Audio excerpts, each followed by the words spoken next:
Hi, how you doing this afternoon? My name's Cliff Welty, and I'm really glad to be with you. You know, this afternoon we're going to talk a little bit about using a window.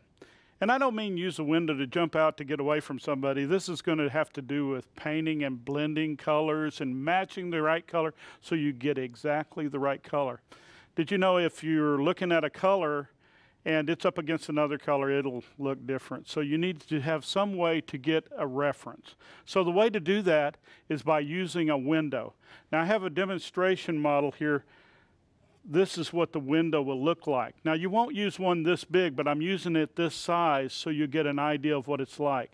Normally the window that you use will be, this part here will be like 1/4 of an inch, so you can get an idea.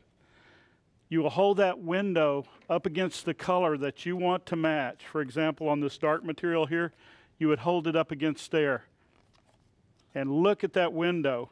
Then you mix your color and match it. Get it exactly right, and then that way you can match your colors exactly.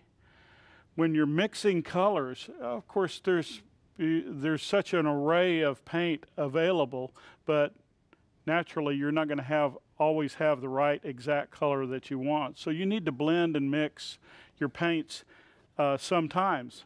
When you do need to do that, my suggestion is use 2 colors, at the most 3 colors. That way, when you have to come back into that paint or you have another area of the canvas that has that exact same color, you can hit that color right on every time. And with practice, you'll be able to do your whole paintings just using primary colors. That's exciting, isn't it? And it's a lot of fun to do it that way. You get a lot of good practice, you'll understand your colors better, and you can make them lifelike and pop. And that's what you want to do. You want your paintings to look really interesting.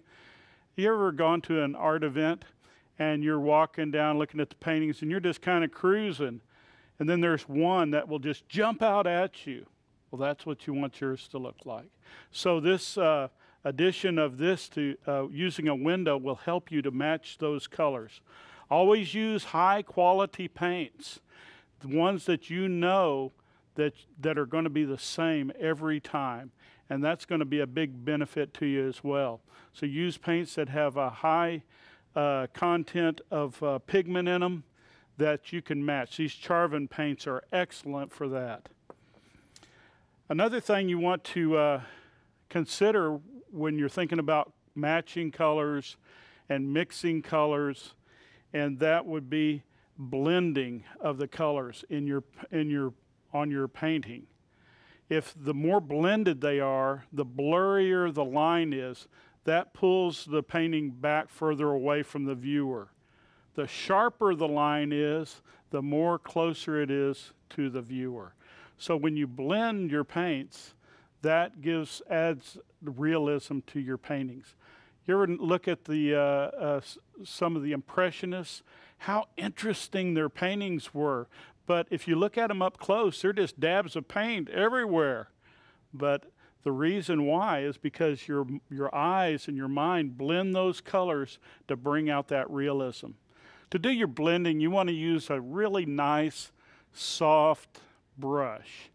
It can be a synthetic or a hairbrush, but this one I have here is a Zero Rhapsody, very small brush, and it's excellent for blending. As you're blending the 2 colors together, you want to use short strokes and just blend the 2 edges together as you go. Work your way clear across your painting, then you come back and keep going. Work your way all the way across the painting to blend those colors in as your paint is wet. You can do small areas or large areas.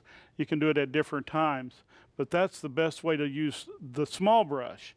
Another way you can do it is by using a little bit larger brush and using a crosshatch method of blending. This will lend your painting to a lot of realism. So, using a window, matching your colors accurately, and blending are going to be a great asset to a great painting. Well, listen, I want to thank you very much for listening to me today. I've enjoyed it, talking about one of my favorite subjects. And if you'd like to know a little bit more about my art and what I do, you can go to my website, art-iguana.com. That's art-iguana.com.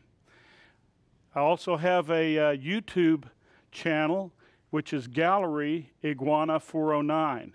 If you go to that, you'll see over 60 videos of art events in South Texas. And if you send me an email or a letter, I'll send you a free brochure on my art. That'll be free of charge to you.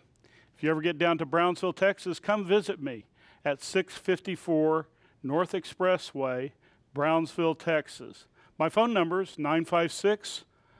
956-266-4799. Just give me a call and we can talk as much as you want to. Thank you very much. Have a great day.